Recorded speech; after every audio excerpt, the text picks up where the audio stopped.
juste parce que cet homme avait une apparence trop féroce. Il venait juste de poser le pied dans l'école, quand le directeur l'a pris pour un gangster qui s'était infiltré dans le campus. Il a été tellement effrayé qu'il a appelé la police sur le champ. Même quand le professeur a présenté son nom, sa voix tremblait incontrôlablement. Les élèves en bas de la scène étaient tous tremblants de peur, craignant de se faire détester par lui. Pour apaiser cette atmosphère embarrassante, l'homme a s'efforcé de sourire un sourire qu'il croyait chaleureux. Mais ce sourire aux yeux des camarades de classe était aussi terrifiant que la descente d'un démon. Pourtant en l'espace de demi-journée, la nouvelle qu'un voyou avait transférée en première année a parcouru tout le campus. Kuroda étant le tyran de ce lycée, il ne pouvait naturellement pas tolérer quelqu'un de lui voler la vedette. Il a immédiatement décidé d'intervenir personnellement pour donner une bonne leçon à ce nouveau transféré. La pause déjeuner est arrivée. Les élèves des autres classes allaient soit manger à la cantine, soit faire des activités libres à l'extérieur. Seule la classe de Kitano était plongée dans un silence de mort. Quand les camarades de classe mangeaient, il devait ramasser les grains de riz un par un lentement, craignant qu'un petit mouvement attire l'attention de Kitano. Ce n'est que quand Kitano est sorti de la classe, que tout le monde dans la salle a poussé un soupir de soulagement, et a commencé à s'exclamer à voix basse. L'atmosphère tout à l'heure était absolument suffocante. À ce moment Kitano, qui se tenait à la porte, a entendu justement les commentaires des camarades de classe. Un sentiment de découragement a immédiatement envahi son cœur. Juste à ce moment, une grosse main s'est soudainement posée sur l'épaule de Kitano. Kuroda est arrivé en brandissant la menace avec 2 de ses sbires. Il a demandé à Kitano d'un ton hostile s'il connaissait quelqu'un dans cette classe. À la voix de Kuroda, Kitano a tourné la tête résolument. Juste un regard de lui a fait perdre immédiatement son assurance à Kuroda, qui était plein d'arrogance. Sa maîtrise de l'expression a complètement échoué. Kuroda a hâtivement changé de sujet en disant qu'il s'était trompé de classe. Puis il a traîné ses jambes quasiment paralysées, et s'est enfui à toute vitesse sans jamais regarder derrière lui. Dans l'allée, Kuroda a fumé plus d'une dizaine de paquets de cigarettes d'affilée, sans parvenir à calmer son cœur qui battait la chamade. Les sbires étaient très perplexes devant le comportement anormal de leur patron, mais Kuroda les a rudement réprimandés en les trouvant trop jeunes et inexpérimentés. Grâce à l'expérience qu'il avait accumulée au fil des années de bagarre, il était convaincu que Kitano n'était pas un simple voyou. Il soupçonnait même que l'homme avait peut-être du sang sur les mains. En même temps, il a sérieusement averti ses sbires qu'il ne devait absolument pas provoquer Kitano à l'avenir. Cependant, pour ne pas perdre la face devant ses sbires, il a ajouté d'une voix obstinée: si Kitano osait le chercher de lui-même, il serait certainement le premier à se montrer. Tandis que Kitano, pour ne pas être détesté par ses camarades de classe, a décidé de s'efforcer activement de créer une bonne image de lui-même. Alors il a commencé à ramasser les ordures éparses sur le campus. Bientôt, un vieil arbre mort cassé a attiré son attention. Mais juste au moment où il s'est penché pour soulever le tronc, il a été vu justement par le trio de Kuroda qui se cachait non loin. Le visage déjà sinistre de Kitano, associé au trait du visage tendu par l'effort, a sans aucun doute infligé un nouveau choc à Kuroda, qui venait juste de se calmer.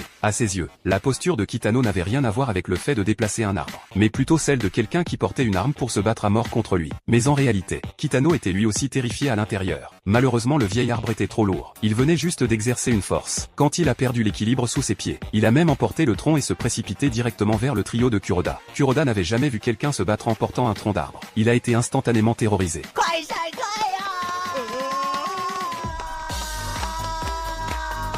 Avec un grand